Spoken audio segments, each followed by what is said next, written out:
Don't miss round 22 where the West Tigers and the Cronulla Sharks go head-to-head at Scully Park in Tamworth this Saturday, 13th of August at 5:30pm. And you can experience the action live and loud from the home of West Tigers, West Ashfield. West Ashfield offers great dining options. Choose from the Garden Bistro or walk on for some mouth-watering Asian cuisine. For more information, visit West Ashfield's website, westashfield.com.au, or follow them on Facebook or Instagram at West Ashfield. For those who've never been, West Ashfield is the home of West Tigers, and you can find them at 115 Liverpool Road, Ashfield. And welcome into another episode of the West Life Podcast. I'm your host, Josh Barnett.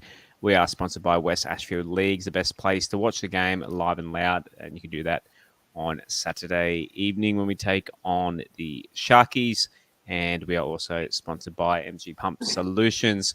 And if you want to give us a follow at Westlife Pod on Instagram and Twitter, and if you want to support and take part in the show, patreon.com/Westlife. There was definitely a lot of discussion in the Discord today going on.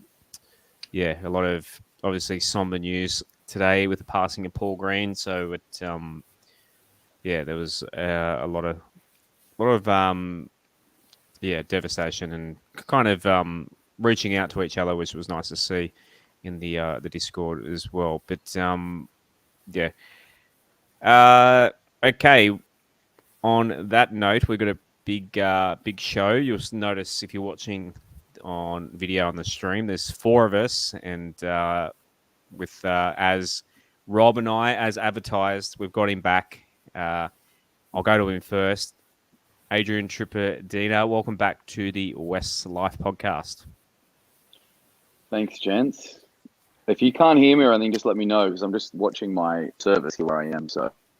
Okay, but you're in Australia this time. Last time you were joining us from the beaches of Mykonos. I was. You're back in Australia now. I'm back in Australia on the Gold Coast, so it's nice up here, 20 degrees. So beautiful, and we'll go to Aaron. It's definitely not 20 degrees in your room in Orange right now. You got the M&M get up on again, the beanie and the hoodie. How are you on this Thursday evening? Yeah, it's quite the opposite of 20 degrees here. I've just checked my phone. We're at about 8 at the moment, looking to get down to about 4 overnight. So not as cold as it could be, but I'm definitely rugged up in here because there's a nice little bit of frost and ice in my room. Yeah. I'm doing all right tonight, actually. I'm currently in the process of icing and elevating my ankle because I've managed to do something to it at work, but small change compared to what's going on in the world these days and today in particular. The West Tigers fans are just as injury prone as their players, it seems as. But I'm in the wars with injuries, I tell you that much. It's tough working retail. It's a lot of strenuous, a lot of strain on the ligaments. Rob Bashara, welcome back to the show. You got the cap on tonight. Yeah, just feeling in a somber mood, mate. Not feeling like letting the head tonight, but we'll try and keep things upbeat and keep everyone happy. Yeah, it is. We'll get to that in just a second. I'll get through the lower grades first. So both our New South Wales Cup and Jersey Flegg this weekend, they're playing at Leichhardt Oval, 12 p.m. for Flegg, 2 p.m. for New South Wales Cup. And they are both playing against the Canberra Raiders. So if you can get out on Sunday, Arvo, and support our boys, especially our Flegg team, who are playing for a top 6 spot. So get out and support those boys. And of course, we won't. I've been watching Fox League tonight, and they've done plenty of nice tributes to Paul Green, who obviously passed away today. Just devastating news. Obviously, someone so young, and judging by the tributes to him, just beloved amongst the rugby league community, and this photo is kind of how I remember him growing up as a crafty, little Sharks player. And then, of course, I suppose most people would know him as the guy who coached the Cowboys to their premiership in 2015. So, I got an absolute, devastating day for rugby league. And, just at 49 years of age, it's, absolutely rocked us. And we just want to give a shout out to anyone struggling at the moment. We like to be an outlet for the footy and stuff that doesn't matter in life, but Lifeline's there for real matters and real issues that you might be going through. So 131114 for Lifeline. It was quite nice. One thing that the news today did is the three of us, in Aaron, Rob, and I, and Shane as well. We had a bit of a chat tonight, just kind of checking in on each other and making sure and talking about our own struggles. We've all had our issues and stuff to deal with in life, and it was nice to kind of vent to each other and kind of tell each other's stories, because obviously we talk a lot of footy, the four of us on air, but to get a bit of a D&M, and as blokes we can kind of struggle with that sometimes. So it was quite I quite appreciate that from Rob, Shane, and Az tonight. It's kind of speaking out. So if you've got anything going on, don't be afraid to reach out. Okay, so back to West Tigers stuff. So obviously, bit of news this week. These two guys up on screen, Brett Naden and Asu Kepaoa, have both extended their contracts with the club. Boys, Az, I'll let you go first. What are your thoughts on a couple of centres? Well, they should be centres anyway. A couple of centres re-signing for the West Tigers. A centre and a half, and I don't mean a half, but like half of the centre. Like you said, that's where he should be playing. I don't mind them. Kepaoa as a depth signing in particular, probably a good one to have. I don't think when we're at full strength, I don't think he'll be in our main 17, but he'll be good to have there as depth. If Nofaluma ends up staying with Melbourne or returning to Melbourne next season or whatever, then Naden may end up taking his spot on the wing potentially. But he should be a depth signing in the centres as well. I don't mind it. I'm happy to see that we've locked up a couple. I really would like to see the contract signing news about Dwayne, Jacko, and Joffa. I think those are the three main ones we need to be looking at locking up. So hopefully we can get around to those three soon. Not Dane? You're still not sold on Dane Laurie? I'm not 100% sold on Dane. I feel like if we do want to stick with a consistent spine, then he probably should be there. And I have a feeling he will be eventually. Maybe he's just asking for a certain amount of money or something like that. But I don't know what the situation is there. But I think we'll end up locking him up too. Probably would be good for the consistency of the spine in particular, I guess, is probably the right way to put it. Rob, what are your thoughts on this signing? As Aaron said, Kepaoa is definitely a depth signing. I'm not sure he's my favourite choice of first grade centre. Naden should be playing in the centres. I've said that on the socials this week. I actually think he should be right centre as well, not left centre. And for some reason we've got him on the wing. I think he's the best centre we've got in the club. Look, we're making the easy signings now, which is fine. Obviously everyone wants to see the big boys signed up, and hopefully we'll get to those shortly. We just can't sign everyone up, like you can't sign 8 players up in 1 week. Like, it's got to be done a bit at a time, but I'm sure we'll get around to Hastings, Dwayne, Laurie, etc. My thoughts on it. It's all down to money. Obviously, I couldn't imagine we're throwing big money, and like you guys kind of hit on already, they've locked in a couple of bit of depth. Naden, when he's been actually on the field, Naden has impressed me, and yeah, like you said, Rob, he's a centre, should be playing centre, and yeah, you don't want to spend too much money on a centre, but you want to have quite a decent one. And I think Naden, probably, should get a starting spot rolling forward. So Kepa, I was still young and plenty of time to grow. So, assuming that they're not on big coin, and I'll give the management benefit of the doubt. I doubt that they're on big coin. So, question from Rachel on Facebook, kind of going to lead in this nicely. She asked any updates on the PAP from Parramatta. Not since Monday night's show, and we talked about it, but Adrian, I'll let us know, because we've kind of talked about it to death, the whole Papali'i situation. What are your thoughts on this whole saga with him? So, and let me know if I'm cutting in and out. Just tell me, because, as I said, I don't know. You sound good. You sound good. Okay, so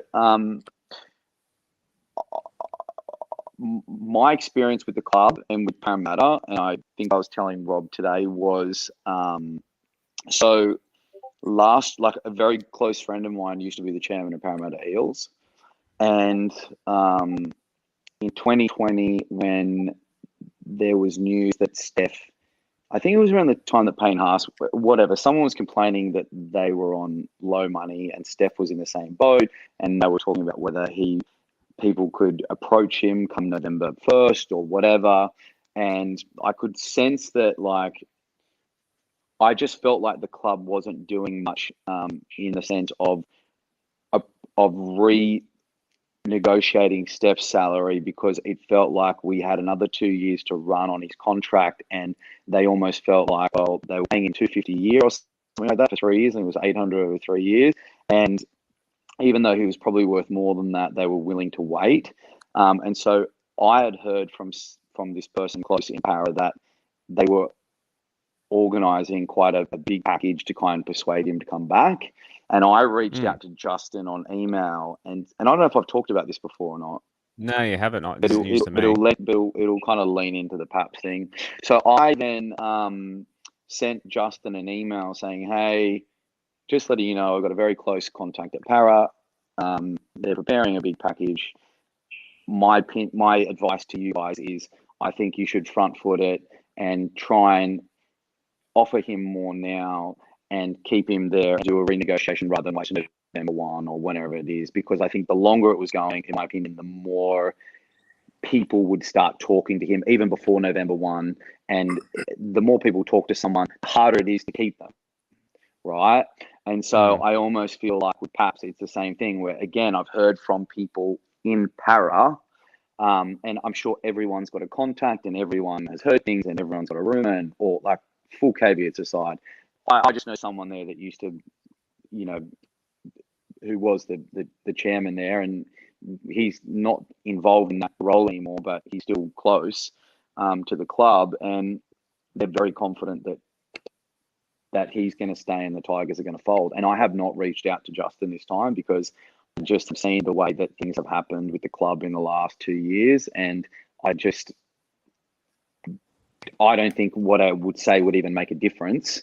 And so when I sent Justin that email about perhaps getting back to it, he sent one back saying, thanks, mate. And literally, probably 2 weeks later, they came out in the papers and said, we're starting the renegotiations with Steph at the time. I'm not saying that whatever I sent to Justin was a catalyst for that, but it was very convenient around the time that I sent that email that it started to happen. And so I just think with the Papali'i thing, I feel like we're sitting back and we're waiting. And if you listen to Lee's radio SEN interview the other day, he said something like, I'm paraphrasing here, right? I don't want anyone jumping down my throat, but he was saying something like, I'm going to take the positive spin here that he isn't saying that he isn't coming, so therefore he is coming. Very general terms there, right? And so that was his view. And then if you listen to Benji's comments, he was not saying whether he was 100% whether he was. So the narrative from all the club, and then if you listen to someone who, I think it was someone on NRL on Fox yesterday, or someone who said they spoke to Tim Sheens, and Tim said he's definitely coming. So, but that wasn't put out in the media. And so I just feel like if I was them, I would be front footing it and saying he's coming. That's it. The more opportunity you give for someone to question whether the door is open to not come, knowing full well that, and I'm basing this on the assumption that he doesn't want to come, because for someone to be 50-50 and put that in the media, even if it's a leak from the Tigers, even Papali'i the other day, who's 50-50 in his discussions, like, oh yeah, on one hand, he says at the end of an interview, I'm looking forward to being coached by Tim Sheens. On another hand, he says, I'm going to let my manager sort it out. So just the fact that he says that means that there is, like, he's not 100%. And for someone to come out and say that means that they don't want to be there, in my opinion.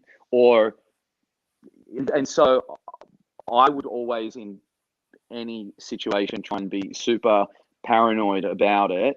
And maybe the Tigers' strategy is they don't want to come out and say that because they don't want to upset him. But I think the longer that they let it go, and if he feels, and again, I'm not close to the negotiation, so I have no idea here. I'm just looking at it from the lens that we're all looking at it from. It just seems like the more that it festers, and everyone can blame the media. And I just think blaming the media is bullshit, because they're just part of the game. So just get over it. And like, that's what you're dealing with. It's like complaining about the media is just such a waste of time. So you're dealing with the media. That's you know that's going to happen. And so the only way to deal with it is to shut it down. And I just don't think the Tigers, for whatever reason, and I don't know what they're thinking internally, the board, Justin and everyone else, and Tim, no one is coming out saying, rain, hail or shine, he's going to be here. And he has a contract, and being that definitive about it, that therefore the kid knows he has no other option. And I think that would then probably stop a lot of people getting in his ear, because if you give someone a chance, I just think that there's more of a chance that everyone's going to try and persuade him not to come. So I don't agree with the strategy. I think we're being soft. I'd love to hear the explanation, because there obviously is an explanation about why the club is handling it in this manner. And even the fact that they've let the door sort of left ajar. Now you get people in the media saying, oh, the Tigers should just cut and run because they should want people that want to be there. So you're getting all that shit now. People, Benji and Tim should just want people that want to be there. And so now there's going to be pressure on them to be like, yeah, we only want people who want to be here, and he doesn't want to be here. So if he doesn't come now, I guarantee the spin from the club will be, we want people that want to be here. And it's only manifested and materialized in that outcome because they didn't do the thing that they should have done and nipped it in the bud at the start. And they're just soft. I think Benji seems like a lovely guy, and he might be a great coach, and we can get into the coaching thing about that. But and Tim says that Papali'i's going to be there, but Papali'i's not saying that he's definitely going to come. So either people are delusional in this club and not reading the room, or he's definitely going to come and we're all just speculating about the incompetence of what's going on at the moment. And to be honest, I don't know which one it is, but because of the experiences we've all shared as friends and fans with this club, I kind of have to head towards the more pessimist in me, which is that they actually just whatever strategically they're thinking here is erring on the side of sort of the incompetent view. Because you can guarantee that if this was Melbourne or this was somebody else, they would just be saying he's coming. Bang, done. But only with the Tigers can something like this happen. It's ridiculous. And the fact is that he now said it's because of Michael Maguire, right? So you can come up with any excuse you want. It's his girlfriend. He wants to go to New Zealand. Like, you're hearing all this stuff now. And again, because they've left the door open, he's going to be looking for any single way that he can try and get out of this contract, right? Compassionate grounds. We've seen that and all that. But, I remember Phil Gould saying that when Michael Maguire was getting sacked, that there's 6 players or something were going to leave. And everyone, and I remember Tim Sheen coming out and just saying, Gus is playing games with us because they thought that, it was because Gus probably didn't want them to sack Madge because they were going to go for Serraldo and we wanted to go for Serraldo and all that sort of shit. But at the end of the day, Papali'i comes out and says it's because of Madge. So I would ask the question, did anyone contact Papali'i's management, or not even contact them? They're all mates. They all talk to each other and just be like, hey, is he cool? Is he okay? Like before they make big moves. And maybe they thought they didn't have to because they had a contract. And if that was their thinking, then why haven't they just come out now and basically said we have a contract and that's it? But they haven't done any of that. So, I just feel like whenever the Tigers make a decision, I don't understand who is actually assessing the worst case scenario risk mitigation about what could possibly happen and how we're going to deal with it. And it's the same with going for the 2 points with the North Queensland Cowboys, coming out so strongly and saying that we're going to fight it, we're going to do this. And the guy, Lee is a lawyer. I've been involved in litigation, and you only bluff someone that you think you can bluff. And the NRL was never going to give us 2 points without us having to go to court with it because it would just send some weird precedent, right? And so surely before going and making a big public announcement, right, because the Tigers obviously thought, for whatever reason, and I'm only, again, guessing, strategically, because in litigation, it's the biggest bluffer wins some of the time. So they've gone out there, they've beat their chest, we're going to go the NRL, it's our 2 points, whatever, thinking probably that the NRL was going to cave, or thinking that they had a strong legal case. Well, the fact is, they've withdrawn. So number one, they didn't have a strong legal case, or not as strong as they thought. So why wouldn't they have gone out and actually got that advice before beating their chest? Or second, they thought that they could bluff the NRL into folding, and any fucking right person, sorry for swearing, would have said to them, the NRL would not fold on something like this without it going to court. They just couldn't. They could not let it happen. They would all want to pass the buck. So again, I just think looking at our management to chairman and I think I don't want to bag anyone, and I know it feels like I am, particularly on a day that we've had this, Paul Green committing suicide. I know Justin and Lee are doing their best, and they're lovely people, and they've always been nice to me. So, I want to put that out there.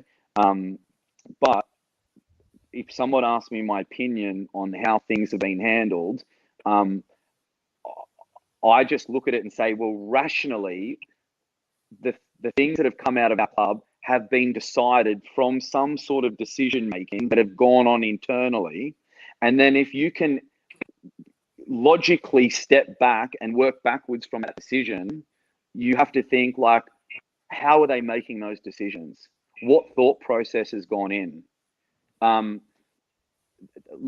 example, Justin coming out the night before Cameron Serraldo said that he wasn't coming to the Tigers. Justin going on National 9 News and saying, we've offered him a 5-year package. It's very attractive. This is after a month of trying to get him, right?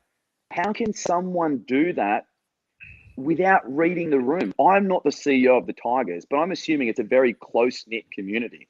Someone must have had a heads up that he wasn't coming. And I just feel like whether it's the Papali'i thing, whether it's the 2 points, whether it's the Cameron Serraldo thing, we just don't read the room, or we're not coming up with rational decisions. Like, for example, with the 2 points thing, they should have the Tigers, Lee should have just come and said, it's a shit decision. We're reserving our rights. We're looking at all our legal options, and we're going to go have a discussion with Darrell. Then, after backflipping, it wouldn't be so much egg on our face. We've got egg on our face with Cameron Serraldo. We've got egg on our face now with the NRL. The Tigers came out with some PR statement saying, well, everyone knows that we got robbed. Who cares? Like, you've embarrassed yourself by going out and being so strong about the fact that you were like gonna win, the 2 points were gonna be ours and everything. It's embarrassing. It's embarrassing for our club. It's so embarrassing. And I know that I've gone off on a massive tangent on all things, but I just feel like they're all intertwined with the same thing, which is they're doing their best, but it's like a 6-year-old wanting to drive a car. You just can't drive a car. And I think our management just are not good compared to everybody else. They're not good compared to everybody else. And they can say all they want about financial status of the club and the center of excellence and all that stuff. Well, that's fantastic. If Justin is that guy, make him the commercial director. I still can't get over the fact that Justin and Lee say that they have no accountability for the performance of the football team, and they put it back on Tim and they put it back on the coach. But at the end of the day, they're the ones appointing Tim. They're the ones that are appointing the coach. And so ultimately they have some sort of accountability, and they just seem to shirk that and say that, no, our job is to make the club financially responsible, to have enough money put into the football department, and hands are washed at that point. And so what I would really love for these guys, if they genuinely like the club, and I was talking to Rob about today, is to come out and say, guys, we know we've effed up in the past. Like, show some accountability rather than painting a big rainbow brush that all of us fans know is bullshit, right? Just be honest and say, we know we've effed up. We've done our best. We've put things in place. We think it's going to take us 3 years to make the 8, right? Everyone's going to have to cop that and wear that because all they've done is talk about bloody pathways. Justin coming out in the paper and saying it's so great that we now have pathways for our coach. What club has a pathways for their coach without putting their senior coach before their pathways coach? Only the Tigers. So I just feel like if Justin Lee could come out and say, give us 2 years or give us 3 years, if we can't make the 8, we'll resign. We will go. Then everyone will go, okay, fine. Give them some time to have one last crack at it, right? Then I would think like, okay, fine. At least they're putting their balls on the line. But the way they're talking, they think they're doing a fantastic job. Even the fact that when they re-sign someone like Asu Kapoa, and it's made out to be we've signed some young gun center, right? We all know that. I wish he was a young gun center, and maybe he'll develop into one. But right now, he's playing like, I don't know if he'd make any other first grade team, right? So just a narrative and a PR that the club puts out, I feel is offensive to the intelligence of the West Tigers community after everything we've been through. And all it does is try and put the management and everyone in a better light with what's gone on. And I don't know about everyone else, but as you can tell, like I think that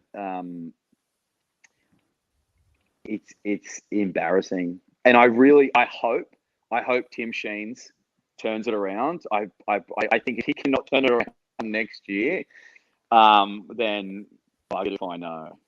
I have no idea. Rob, you got anything to add? Story. I'm finished. People are loving it. People are loving it, Trippa. It's just it's a bit crackly. The audio.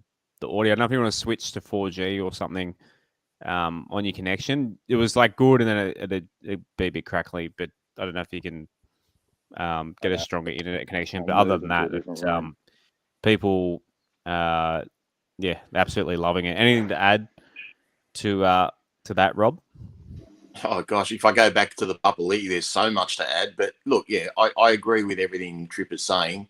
I'm not defending Lee, but in his text to me, he did say that he's made some errors. But they're trying to be better at it. So I get that. I accept what Trippa said as well, that they're trying their best. But after a lot of years of failure, I mean, not so much with Lee. Lee's only been there a few years, but Justin's been there 7. I just don't think it's good enough. On Isaiah, firstly, I just want to add, Trip, you made the point that when we sacked Madge, did anyone have a word to him or his management, or whatever? That possibly could have happened, but it might have gone something like this. Hey, Isaiah, look, we had to get rid of him. These are the reasons, blah, blah, blah. But don't worry, we've got Cameron. Okay, we've signed, we're going to get Serraldo. And then if he finds out Serraldo doesn't want to come to the club, then maybe that might have turned him off a bit. So on that point, I definitely agree with you. In terms of the court case, look, in the club's own statement, they said that a lot of fans will be disappointed with the outcome, and I'm one of those. I don't think they fought for it like Tigers. I accept the fact that they don't want to burn money. But as Trippa said, I'd actually go further than what Trippa said. I think if we had 90% a chance of making this, if 90% of the justice was in our favour, it's still hard to get overturned in court. In terms of a referee's decision, no game has ever been overturned on a referee's decision since 1908. So as Trippa said, they're not going to hand it to us on a silver platter. Okay, the NRL. This was always going to need to go to litigation and go further. And if you believe in if you genuinely believe that you've got a right to get those 2 points, we should have fought it. Now, they've come out with statements about ambiguity. And look, to the club's credit, they gave a really long, detailed, probably legal response. But where the ambiguity that they're talking about, I don't think it's ambiguous at all. There's actually no written law in black and white about this soft whistle that the NRL are complaining about. And I don't see how we could have lost that argument in court. There's no ambiguity. Like Graham Annesley in his own admission said, it's actually not written there, but this is what we're to assume. No, if we're going to law, it's about what's in black and white. It's about a contract. It's about rules. It's about breaking them or upholding them. So I think we had a right to go to court for those 2 points. Now, people will say, like, I heard Steve Roach a couple of nights ago, who gives a crap whether we come 16th, 15th or 14th? We're not going to make the semi-finals. But to me, it's about making a stand that every game counts and every 2 points is important. So I just found it really bizarre that they dropped it straight away, unless the NRL's dangled them a carrot. I mean, this comment that they said that they'll involve the West Tigers in discussions about rule changes at the end of the year, well, that should be with every club. I don't think that's any kind of victory myself. So it kind of was like, if it was just a movie scene, it was like the Tigers went objection and the judge said overruled, and we said, okay. Like, you know what I mean? It was just, it wasn't a genuine effort. And even if we'd have lost some money, I'll tell you now, like for 2 weeks there, I was like, good on these guys. Good on them. They're fighting for us. They're fighting for the fans. They're fighting for their members. They're fighting for the team. They're fighting for the coaching staff. They're fighting for all the hard work we put in to win that game. And we're not going to get ripped off again. So to me, it was actually like bigger than the 2 points now. It was just like it was a big moment for me. I just thought if we could really do this, I'd be so proud of the club. And just to say, look, and I know they've got their reasons for giving it up. And we don't know the details, but I just disagree. You can't say it was ambiguous. There's no written law that sides with what Graham Annesley is saying about how that all panned out in the last seconds of the game. So I think we could have taken it further. Yeah, they probably think it's going to be a distraction. And if it drags on to next year, well, how's it going to look while we're trying to, do well in our 2023 season? The court case is still going, and it's going to be a bad look and create an ill relationship with the NRL. But as Trippa said, don't beat your chest. Don't say, we're going to look at every avenue. And then prior to Lee walking into the NRL, Lee actually said to the news cameras, he goes, well, if it doesn't go our way, words to the effect of, if it doesn't go our way, we'll look at taking it further. And clearly they didn't. As Trippa said, surely they would have had their advice from their QC. And in terms of how much it would cost, the legal costs, well, Bridens can wear some of that. You know what I mean? I don't know. Look, it's just disappointing, guys. It's just disappointing. I just want our leaders to be a lot stronger. And the one thing I will say, I know they're trying their best. And sadly, I think they're delusional about how good things are going. I know there's a lot of upside to our club, but in terms of their own performances, I think they're absolutely delusional. But they are trying their best. I'm not going to say they're not trying their best. It's just everyone has a different way of doing things. I just think we rolled over like pussycats. I don't think we fought like West Tigers should fight for something. Trippa, are you still there? No. He's on. You're on mute. Yeah. Oh. Whoop. You're just on mute, Tripper. I'll unmute him. said, Oh, there he is. Oh, yeah, I said I was just trying to move. No, that sounds like it's a bit better. Okay. Just there's a whole 2 points from the Cowboys saga. Do you think they saw it as a bit of an opportunity to look a bit better for us fans? Because as Rob said, like us three on this show, like we were impressed by what by Lee and Justin actually fighting for justice and that sort of thing. And we were obviously these shows had a little bit of a run in with of sorts with Lee, and for but we've always just called out as we saw it, and Rob himself was impressed with Lee and how he was handling it until they just rolled over. Do you think it was a little bit of a PR bluff from them to kind of give us fans something, make them a little bit better to us? I think definitely there was an element of that. I think it's also an element, it seems, with Lee of a bit of ego. I've never met the man, mind you. I think regardless of whatever it was, right? And I don't know what it is, and we can all sort of, was it for PR? Was it their own sense of entitlement? Were they really fighting for justice for the players, for doing? I think it was all of that. What percentage? I have no idea. So I think it was some of all of that. But like, then you have to think, right? Did anyone stop and think about the PR disaster of if they go and beat their chest and then fold like they did? That's my point. We've had no wins with this club in terms of a PR thing. So they might have thought, we're going to go get a big PR win, but then they rolled over. So even if they thought that they were going to go get a big PR win because us fans would have thought, great, they're championing it, they weren't even thinking, well, what are the fans going to think about if we walk out of there and don't do anything? That's more concerning for me. It's just like no one is thinking about protecting the downside of the club in terms of the PR. Everyone's willing to talk it up and try and get a win, but no one's thinking, okay, but what happens if we don't get it? How do we actually frame this in a different way? I would have preferred, as a fan, it's kind of like if someone comes in and pitches a business to you and says, I've got the best idea and you're never going to lose money. You would never put money into that dude, right? I want the guy that comes in and says, I've got a business idea and here's 10 ways that you could lose your money. And I guarantee you that guy is more likely, unless some guy gives stupid money to the other one, of getting money because they're realists. People want to know that you're real. The Tigers should have just come out and said, if they didn't have a strong case, obviously, because otherwise they would have pursued it, right?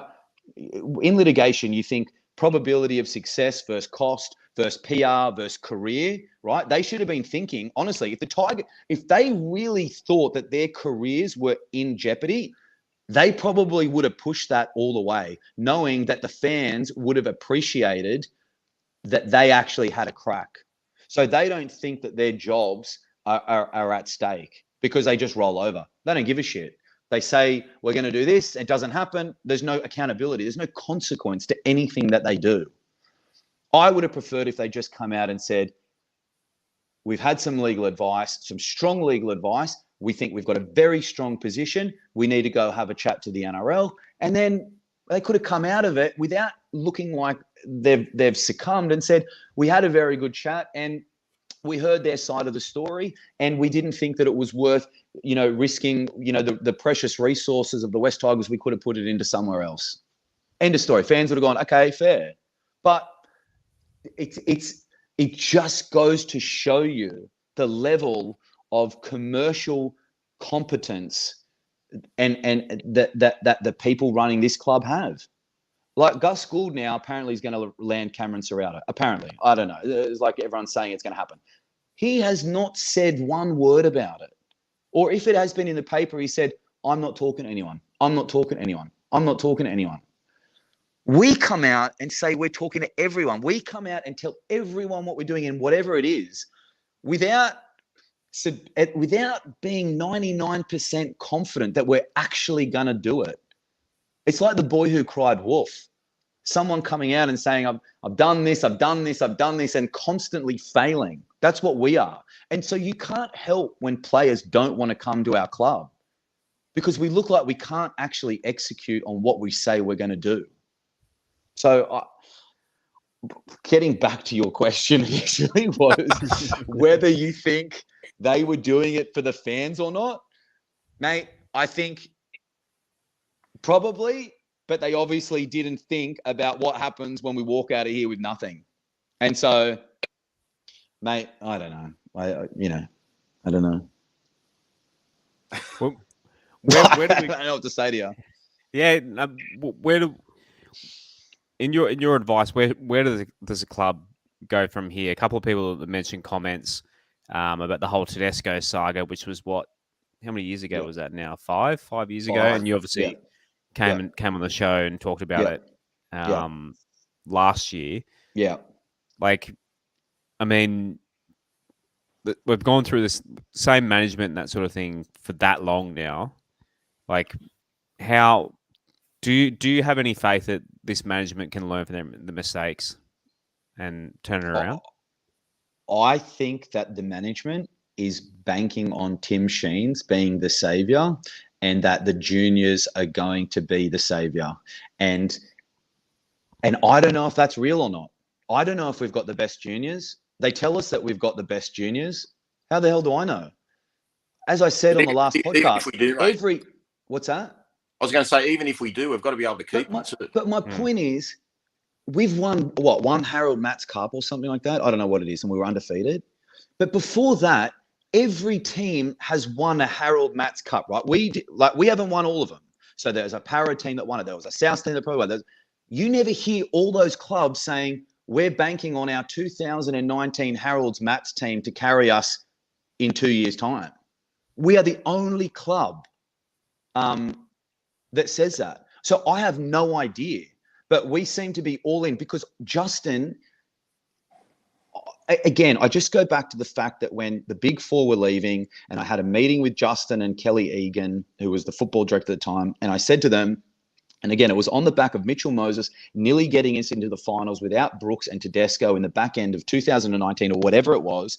And I said, Mitchell Moses is a better player than Luke Brooks. I'm sorry, in a halfback position. It just seemed to me that.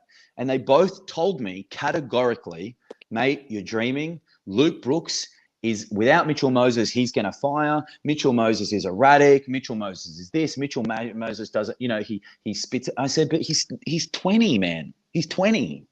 And I don't profess to be some league expert, but like, those are the guys who are running our club. So my advice is, I think unless Tim Sheens does an amazing job next year, and to be honest, I don't know if there's a better option out there than Tim to guide the club next year. Looking at everyone else that's available, if we couldn't get Cameron, so we probably landed with someone, used to be the Australian coach. And again, I'm not in legal circles, but if I was Justin and Lee, I'd be asking people, does Tim have a great reputation? Is he the person to lead us?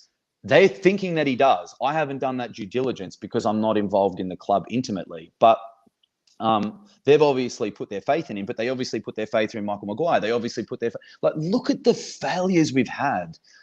I remember sitting with Justin and asking him, are we going to get Nathan Cleary? He said 100% yes. I was at the Sharks game. I was in the VIP area with him, and I was sitting and we got belted that day, and it was in the rain, and Marina Go was there, and I asked him, is Nathan Cleary coming to that club? He said 100%. 100%. And he didn't come.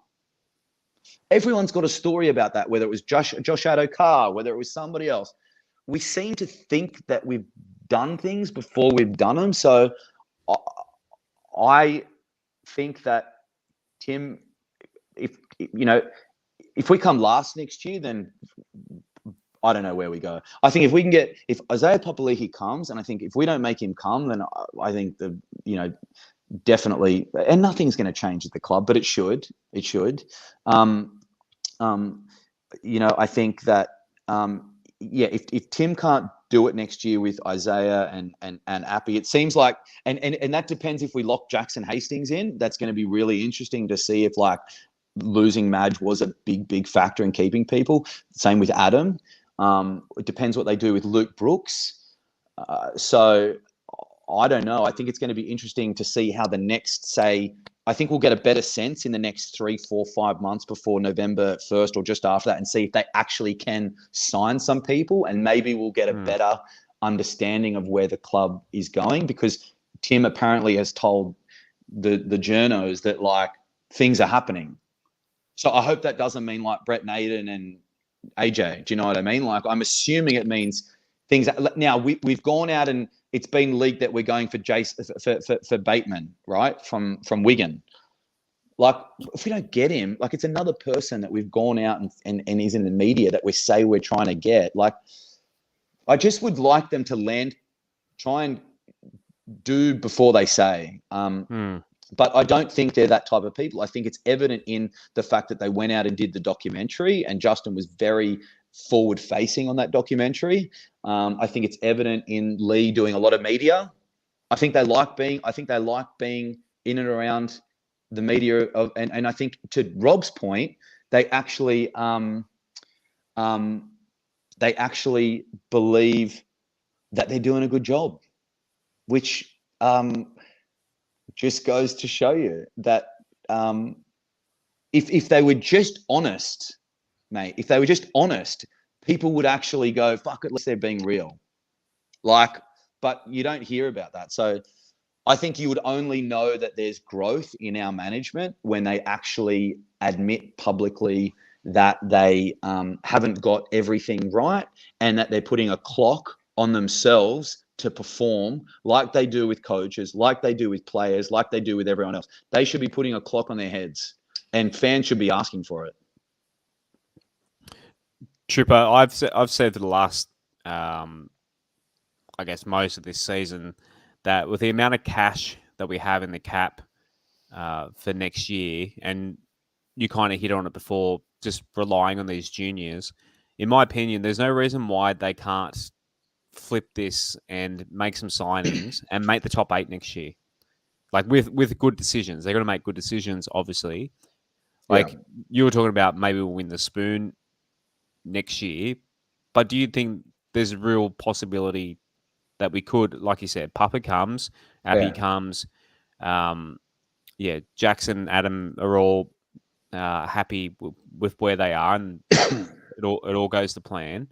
Like surely we should be able to. Other clubs do this. Why can't we flip this off season into becoming a top 8 team next year?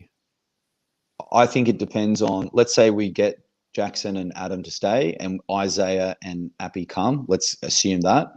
I think it depends on who the halfback is. I think it depends on us getting at least one good centre, and possibly, I think Ken Mamalo's shot in terms of his knee, and I don't know what's happening with Noffa, but I would think as a minimum, we need another back rower. We need a halfback if it's not going to be Brooks, and I think we probably need to move on. And I think we need a good centre. And I think if we had those 3 players that came, I think we could definitely be we could be at that 11th to 7th spot again. But I think it depends on those 3 things: halfback, centre, or winger, and a second rower. And then possibly. As I'll throw a random one at you. There's rumours this week of a Luke Brooks for Tyson Frizzell swap at the Knights. How would you feel about that one? I don't know if anyone. Yeah, go. Sorry. I'll let Aaron have a crack. And sorry, mate. I thought you were asking. You're right. No, my bad. Aaron. Yeah. I'd like it. I think we probably could shore up our back row spots a bit, and Frizz is probably one of the better players available to fill that spot at the moment. However, as much as it would be a good thing, it's hard to see it happening when the club have vehemently denied that Brooks would be going anywhere anytime soon. But honestly, it's getting to the point now where it feels like it's in Brooks's best interest and it's in the club's best interest for him to part ways with the club amicably, and just to get some new blood in, give him a bit of a new lease on life at a different team. I think he might actually suit Newcastle and their style of footy up there. So I think it would be a good signing on both sides because it gives us that back rower that we need, especially if we were to lose Papali'i, and gives Newcastle a half that really needs a bit of a sea change.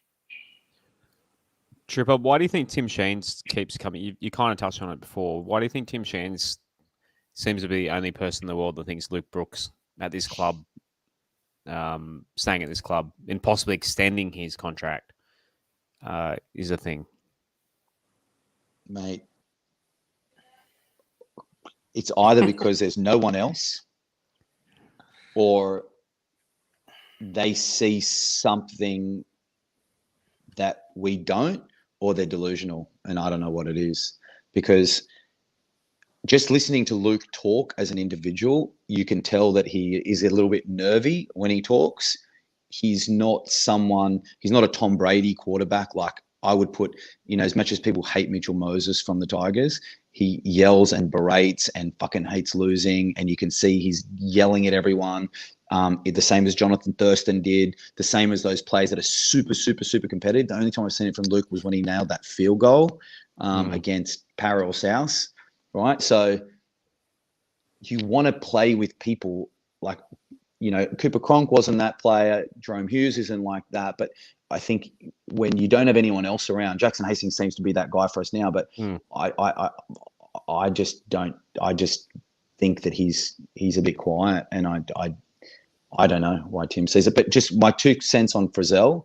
If anyone watched the Channel 9 news of the Tigers at the game against the Knights, Andrew Johns made a comment, and he's close to Newcastle, and he said Frizzell plays every week injured and basically needs to get needled up, and he's such a soldier for continuing to play, and he should be taking weeks off. So again, I'm not involved in the recruitment of the club, but if anyone heard that comment, I bet we go and sign him for 3 years. Do you know what I mean? Like, he's obviously busted. So as much as he's an amazing player, like he seems like he's busted. So if you get him for 1 year or 2 years, but he would not come at our club for less than 3 years, I don't think. Anyway, that's all I'm saying on that. What are your thoughts, Rob, on that situation? Yeah. Guys, I've heard a little bit of mail. I don't think we're letting go of Brooks. I don't think we're going to let go of Brooks. So that's number one. And this is a scarier part because we're talking about a swap. I'm hearing we are getting Frizzell. So, and keeping Brooks. So I don't, and that's from a couple of different sources now. So I don't want to believe it, but that's what I'm hearing. Any talk of money for Frizzell? Because that's the big thing. You don't want to tie up. Like, I hope we're not paying him Moses and buy money. Despite what Trippa's saying there, maybe an off season, and his injuries might heal himself. I think he's 30 next year. Turns 30 next year. I'm not sure, but look, you'd hope not, Josh. But I mean, the guy was playing Origin a year or two ago, so he'll come to us on a big tag. So yeah, I mean, hopefully Newcastle will pay for some of his coin if he's got another year left up there. I'm not really sure how it's all going to work. Got a player option, I'm pretty sure. Yeah. Well, look, at his best, he's a great player. Like you take him, but if he's busted, it's a concern if he signs for 2 or 3 years. And we signed. I mean, I'm not saying he's in this category, but we signed Chris McQueen, who was an Origin player, and he hardly saw first grade, and he was on like 1.4 for 3 years. So we can't be. It's a Josh Reynolds all over again. Yeah, but the thing, and this is the thing though, Tripper, we keep saying, we've got to pay extras to get players to our club. I think that mentality's got to change. It really does. And I think, personally, I'm encouraged by the fact that Benji's coach simply for that reason that he should be able to attract more players. So, and the style of footy we're going to play, having the State of Origin hooker there, if we get Isaiah, see, that's another thing with Isaiah, like, I'm not bagging Lee, but just mixed messages from Lee. He said something to the effect of we're going to contractually welcome him or something next year. But at the same time, he said, but we want to investigate those comments he said. So that's mixed. Like he's actually concerned, obviously, about what's going on. The way I look at the Papali'i thing from Papali'i's point of view, Brad Arthur came out in the news last night and said they'd really like to keep him. We know they've made space for him because they got rid of Nathan Brown, the forward, who's gone to Canterbury. And I think Papali'i doesn't want to jeopardise Para's hopes by saying he's coming to the Tigers and vice versa. So I think he's just keeping everything close to his chest. Because if he says I want to come to the Tigers, well, that might piss Para off because Para are moving heaven and earth to keep him. So maybe he doesn't have to say I want to stay. He can just say I'm going. They know he signed a contract. You're saying that you're assuming that because he's not saying I'm coming, he's going to annoy his teammates. He's already signed a contract. So they know he's coming. But he's giving Para the indication that he's backflipping. So if he tells them now, no, I'm going to the Tigers, well, that could create disharmony in their finals campaign. I'm just throwing that out there, guys. I'm saying that's a possibility. It's a real possibility. So maybe he is going to come to the Tigers and he's just keeping it hush-hush. Who knows? But I can see where he's coming from. Because if they're moving heaven and earth for him to backflip and then he's backflipped on his backflip, well, then, he's going to upset some people. So I've just pulled up Tyson's player profile on Zero Tackle.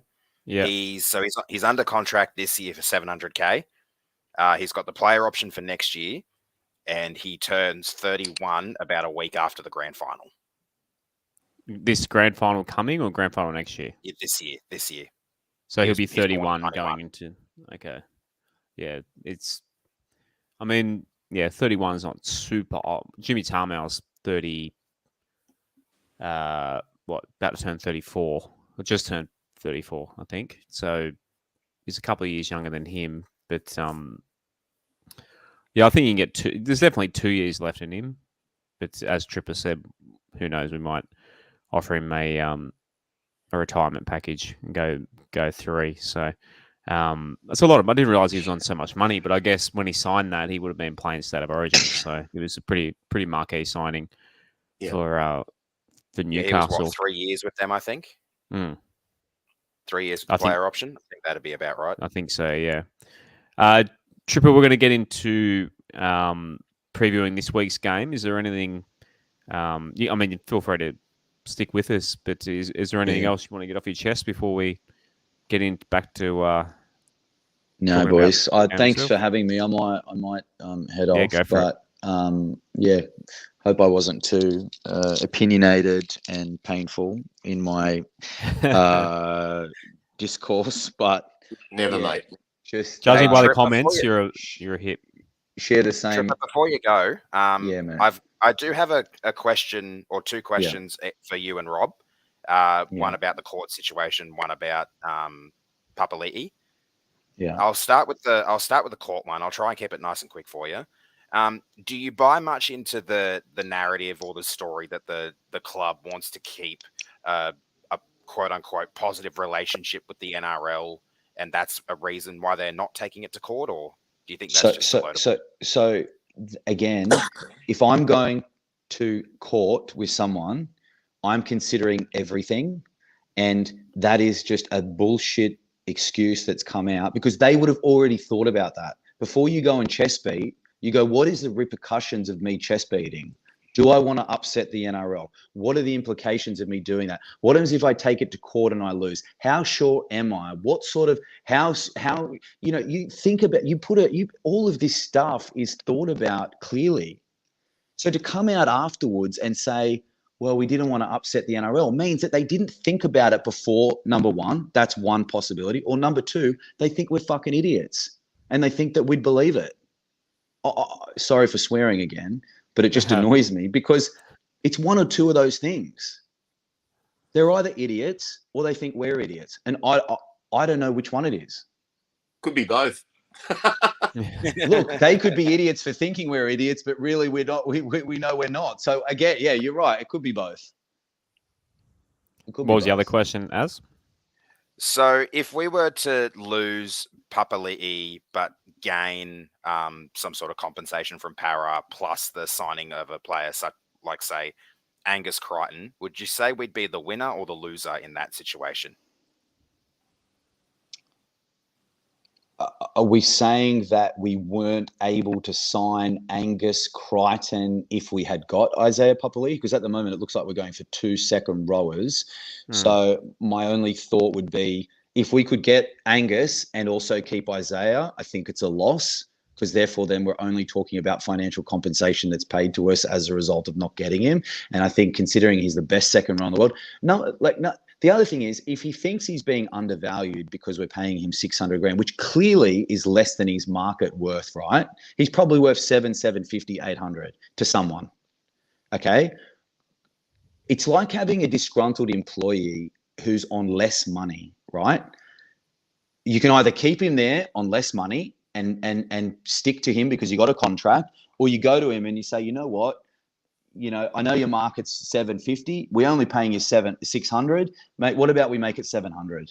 You're going to come regardless. But is there a way of actually keeping him, and rather than going, hooray, we got someone cheap for once? Like, you got him. Like, now make it work. But I think getting some sort of financial compensation from Parramatta, unless they gave us like a fucking $1 million. But I don't even know how we use that. Because don't we already have money? Like, how does it help us in the cap? And again, I'm not close to the club, so I don't know what advantage does any financial remuneration give us in relation to not getting the best second rower in the game, arguably, at the moment. None. I don't think there is one. So None. I think it's a complete loss if he does not come to the club. And I'd love to see how they're going to paint this. That's all I've got to say. Beautiful. Well, Trippa, thanks heaps guys. for coming on again, man. Absolutely smashed it. Man. Thanks, guys. We'll Love you, buddy. No worries. talk again soon. All right, boys. Thanks, Heartfelt to all the Tigers fans out there. You never know. See you guys. See you, man. Bye. Love Trippa. That was good fun. Awesome getting him back on. Again, right, we'll get into talking about the game this week. First up, just a reminder, I've mentioned it the last couple of shows, at the end of the West Tigers season, I'm going to be running some fitness sessions at Sydney Olympic Park for West Tigers fans. So if you're looking to improve your health and train alongside other West Tigers fans, send us a DM or an email at podcast@westlife.com if you're keen on coming along. So it'll be Monday and Thursday nights, so same as the usual nights for our show. 7 o'clock. So if you think you can make it, shoot us a DM and come along for some fun, and I'll see if I can convince Rob here to come work up a sweat in those as well. Right, on to this week's game. So 5:30 Saturday, we are playing against the Cronulla Sharks in Tamworth. Have you boys, either of you boys, been to Tamworth or watched the Tigers play? Not me. Yep, I went to the first two we played there. I was at the first one, as well as when we lost on the buzzer to the Knights. Was that the first there one? was a little bit of there was a little bit of controversy in that one with what's his name, Mitch Pearce going off late in the game. I forget exactly what happened, but there was a bit of controversy around that, and we ended up losing that. I think it was like a 2-point loss or something. It was a close one and a bit of a bummer, but then we got off to a slow start against the Titans the year after and came back with a very wet sail to end up winning that one. So we're 50-50 there, so it's not a terrible record. Probably our best home ground record we've ever got. Yeah, I was I was at the first one. The heartbreaker, and got a photo of Ivan Cleary after the game at the members function back at the leagues club. So even though it was a loss, I've got some pics from the members function after the Titans win. That was a bit of fun. Yeah, that would would have been much higher spirits after that one. Our back line this week, so Dane Laurie at fullback, Brent Naden and Stafford Toa on the wings, James Roberts into the first grade side, Asu Kepa Owa in the centres, and halves same as the last couple of games, so Adam Dwakey and Jock Madden. Rob, James Roberts to centre and Stafford Toa on the wing. Thoughts on that? Poor Junior Tupou. I prefer him on the wing in some capacity, but we literally have. Am I saying this right, Rob? We have a centre on the wing. No, two centres. Our two wingers are centres, and then have we got three centres in there? What's going on with this outside back? So we're just running. We've got two centres on both wings this week. We've got two centres in their preferred position is centre, and they're both on the wing. But it looks like that's been the case with Naden for a while, which I hope changes next year. Look, I think it's a vote of no confidence in Toa because obviously Toa has been playing right centre, and Talakai at his best can be so damaging. So they've thrown James Roberts to the wolves. But as you said with Junior Tupou, I would have at least brought him in as a winger. And if we're talking up this whole development club spiel, we're putting a train and trial bloke who's in his late 20s, early 30s in James Roberts instead of blooding the kid that should be getting more experience. So I don't get it, but I'm not the coach, and like I said, I just think a lot of these selections the last few weeks just are absolutely mind-boggling. They really are. But this one takes the cake.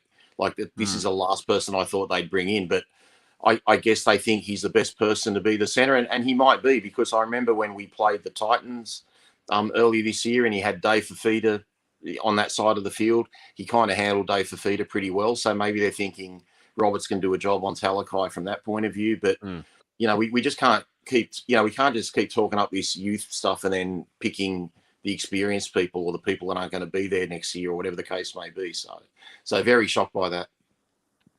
On the Sharks side of things, Cade Dykes at fullback, wingers, Lachlan Miller, Ronaldo, Militalo, centres, Jesse Ramian and Sifa Talakai, as Rob just mentioned. Then in the halves, Braden Trindle and Nico Hines in the halves.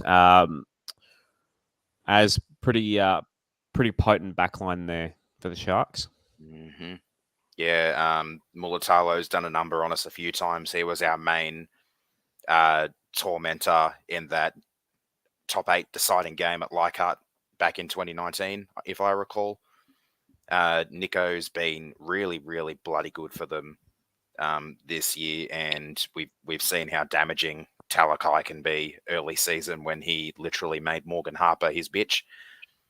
So yeah, there's a lot of threats in that back line, and young Cade Dykes, I think he debuted last week and he looked pretty good. So yeah, they're potent all across the back line, and it's going to be very difficult to contain all of them. Rachel asked on Facebook, we did mention earlier in the year, I think Shane might have said it, Rob, Cade Dykes, the West Tigers were looking at him. Did he re-sign for the Sharks? Have you heard anything more about that? No, I haven't, but I think he is staying with the Sharks, and the fact that they're playing him there shows that they really want to let him know that he's their second choice, because I remember watching Lockie Miller play against the Titans in his debut match, and he had an absolute blinder that night, when he played. So for them to move him to the wing, I think that's a big vote of confidence for Cade Dykes, who's actually, as you probably heard on the news, a third-generation Shark. Yeah. Braden Trindle is a very, very good player. He's a tricky player, but it is a big loss for Cronulla not having Matt Moylan there, because Moylan's been really fit and he's been really destructive from 5'8". So hopefully, Trindle does have an error in him, but he is a very dangerous player. He can play. Dykes has. I've just seen a week ago, Dykes re-signed with Cronulla for 2 more years, so he's with Cronulla. I thought I did hear 2024 now. Forward pack for West Tigers: Jimmy Tarmow, Zane Musgrove front row, New Brown at hooker, Seyfarth and Tuolagi in the back rows, and Joe Offengowie has moved back to lock. Rob, the number 13 position's been your bugbear the last few weeks. We've again going with a guy who we think is a front rower, not a lock, at 13. What are your thoughts on Joffa going back to? When was the last time he played 13? It's got to be not too long ago, maybe three or 4 weeks ago. Yeah. The what Eels do game, was it? It was, hang on, well, Jacko debuted, hang on, not the Penrith game. Who did we play before Penrith? Para. Yeah, I don't know. I think it might have been the Para game or the one before that. But don't worry what I think. Worry what Benji thinks. Benji told Joe Offering-Dowie to his face, "You're not a ball-playing lock." So you're not a lock forward. So look, is that the team we're naming? And we're going to name young Tom to start come game time. I'd like to see that.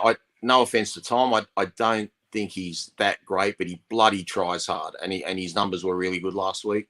And we definitely need a ball player. Like otherwise, our attack's going to be rubbish again, and we'll be struggling to score points. So look, it's not, it's probably about as good a pack as we could pick really without the ball playing aspect of it.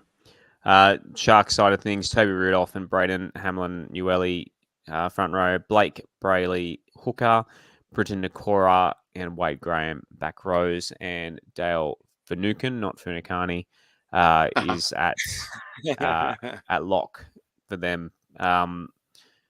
As I'll get your take on the opposition again. Who in that forward pack scares you? Rudolph, Hamlin-Uele, and Finucane, as you used to like to call him.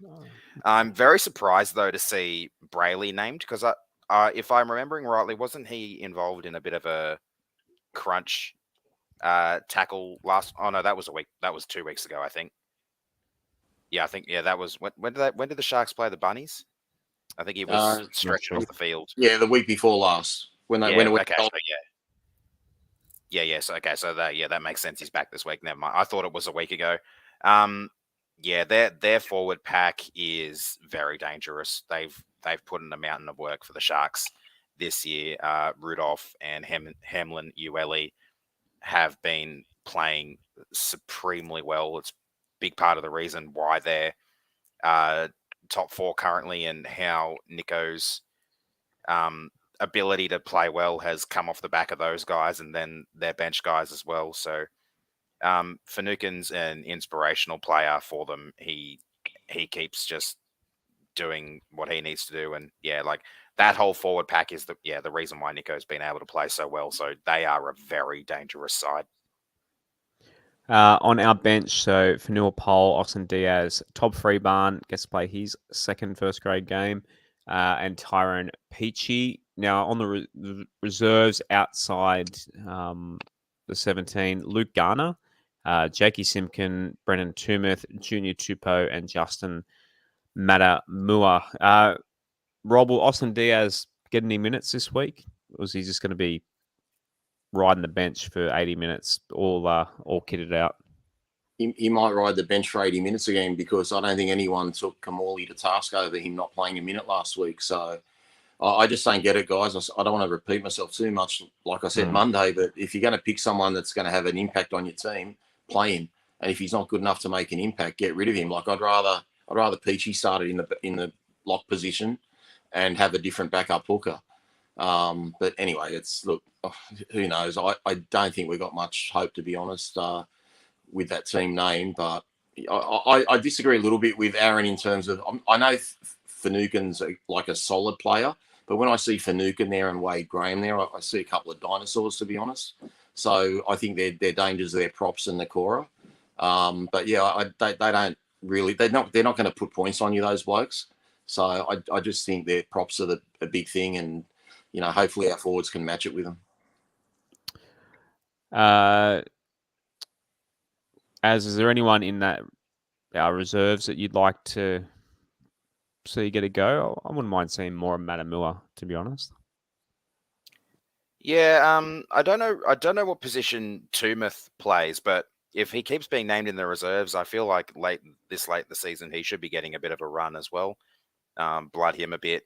I have a feeling the reason why we haven't been seeing Jakey Simpkin is because his defense in New South Wales Cup hasn't been all that great. I've seen some of his missed tackle numbers recently, and I would like to see him back, and I guess it's probably not a terrible idea if they tried to play him now, considering that we are completely out of contention for the 8 and everything like that. But yeah, I guess they're playing the more experienced guys with 1 or 2 newbies because they're still trying to avoid the spoon. But at this point, it's kind of like, well, if we get it, we get it. Let's just get some of these young guys more of a run. Sharks bench: Teague, Wilton, Cameron McGuinness, Aidan Tolman, Andrew Fafita. Talking about a couple of dinosaurs, Rob. There's a few long in the tooth on that bench for the Sharks. Definitely, but Fafita's still producing. He scored a try against House a couple of weeks ago. Even Tolman got a try a few weeks ago as well, which was a bit of a shock because he hardly ever scores. McInnes is getting back to some of his old form, and Wilton's even scoring tries off the bench. So look, they've got enough there to, make it a solid tip. I don't go to Rob Stradamus, mate. I was none out of 3 last week. The fans want it. Brocker's already calling for it. He knew it was incoming. He won't like my prediction this week, mate. He will not like my prediction. I'll be taking Cronulla the win. As Aaron said, Mulatalo will score. Probably Talakai will score. And I dare say I'd go Nakora. Nakora runs some really good lines. So I'd probably go those three try scorers. And if you want to get super funky, have Mulatalo down for a double. But yeah, I'm not really holding much hope. I don't really like giving multis that don't involve the Tigers winning. But yeah, I need to see something after last week. That was awful last week. I'm sure there'll be a bit of a bounce back factor, but I don't know if we've got enough class there and a strong enough bench to push Cronulla. We're paying $4.50, about $1.20 for the Sharks. 12.5 start, Rob. Can we keep it within 1 to 12? I don't think so. No, I'd be going Cronulla 13 plus. There is a bit of rain around. In Tamworth? Yeah. Okay, well, the rain's always a leveller, but still, I just look back to our team and where are we going to get our points from? We don't have that. If we're not playing that expansive game, having a ball playing lock, it just comes down to individual efforts like a bomb or Dwayhe from the scrum or something like that. So I'd really like to see the ball playing lock, and I'm actually a little bit disappointed that Sheens isn't getting more involved one way or the other. Well, I put it this way: if Sheens is getting involved in the selections, he's doing a crappy job, and if he's not getting involved in the selections, he should be getting involved with the selections because it's his team next year. So either way, I'm putting a bit of heat on Sheens for this. Let us know in the comments too what you guys are picking for this one. But is there any chance? In my tipping comps where I've got to pick a margin for every game, I've gone the Sharks by 16. Unfortunately, I don't think it's going to be particularly close either. I'd probably be looking at a scoreline of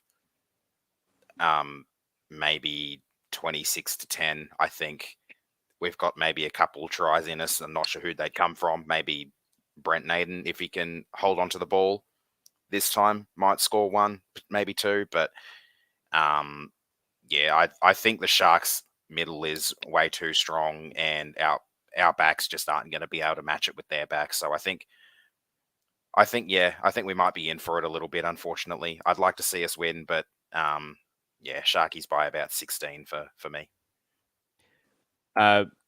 Rob, any Tigers try? Who's most likely to score for us? Is there a roughie? I wouldn't mind if it's wet. Maybe a New Brown might be worth. Possibly a New Brown from dummy half. I mean, I know we say it almost every week, but I'd probably say Naden, and simply for the fact that he's on a guy who's played a lot of his New South Wales Cup at fullback, and really his first game was on the right wing last week. So if he's going to be caught out of position a little bit on the right wing, I'd say our left wing is the best chance. So if Naden is left winger this week, as we expect him to be, I'd say Naden's our best chance. It's we say this every week, and it's probably getting a bit depressing. But I just hope the boys just turn up and rip in, and it might be a slugfest if the weather reports or anything to go by. So will they put the bodies on the line and have a good crack at it? But I'm not looking forward to the result, but you never know. They shocked us in North Queensland and Brisbane. So, we'll review this game either way on Monday night. Big thanks again to Trippa for coming on the show tonight, dropping a few a few rants for us. And boys, thank you for spending your Thursday evening on a night. The Panthers lost, so at least there's that to go into the weekend. And Noffa scored a try, boys. David Nofaluma in for the third try tonight. Good on you, just as we were going live as well. Correct. I did notice that. Righto, everyone in the chat, you know how we finish each and every episode. And good luck to the boys out in Tamworth, and it's safe drive to anyone heading out there, and enjoy your time in the home and country music. What's your favourite country music song, Rob? My favourite country music song? Yeah. Wow, yeah. Probably Thank God I'm a Country Boy by John Denver. There we go. Oh, John Denver. Beautiful. Denver, Colorado. What a way to finish. I haven't got a clue about... Oh, no. Shania Twain. That's the closest to country music. On that note... Hey, Josh, that song used to come up every year when I was about 17, 18. We used to go to Central Coast Leagues Club every New Year's Eve while we were up there, and they play that song right on New Year's, right on the stroke of New Year. Yeah, so it's always got fond memories for me. Yeah, plenty of animals at Key Largo, apparently, back in the day. Righto, guys, as always, have a great weekend and go the Tigers. Go the Tigers. Go the Tigers. For listening to another episode of the West Life podcast. As always, we are sponsored by West Ashfield Leagues Club and as well as MG Pump Solutions. If you could please subscribe if you'd love to hear us again. We're going to have episodes twice a week, every week this season, Mondays and Thursdays. So we're going to, as the season rolls in, be sure to catch us every week. And if you can, give us a like on the socials, so at Westlife Pod on Instagram and Twitter. Search for Westlife Podcast on Facebook.